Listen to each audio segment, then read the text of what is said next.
l'un des plus célèbres est Philippe Labro.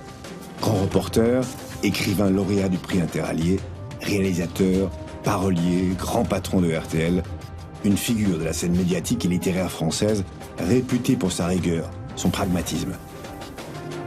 Son témoignage n'en a que plus de poids.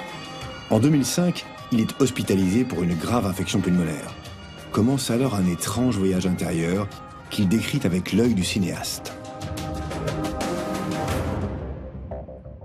Vous êtes comme une caméra qui est en plongée sur une scène que vous êtes en train de vivre, mais c'est très détaillé, c'est très précis.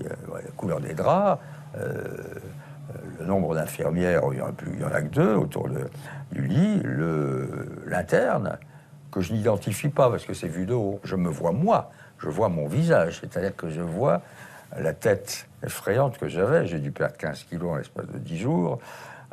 Il y a le masque, il y a le tube, les poignets attachés.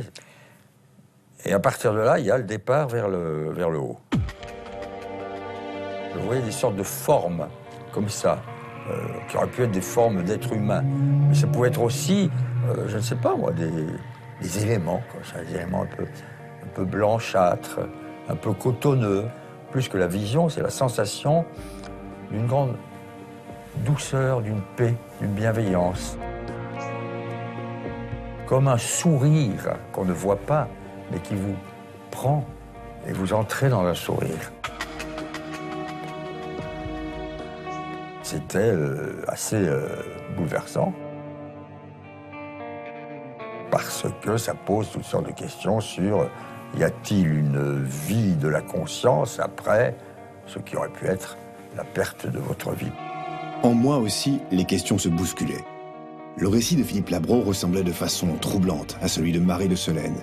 Et là encore, l'écrivain avait clairement vu ce que son inconscience aurait dû lui interdire. Je voyais donc le visage ou les silhouettes de ces infirmières et de ce toubib, et ils correspondaient à ceux qu'ensuite, lorsque j'ai été extubé, que je suis revenu à la réalité, aux mêmes personnes. J'ai reconnu dans la réalité ceux et celles que j'avais vus dans ma décorporation. Et c'était la même chose.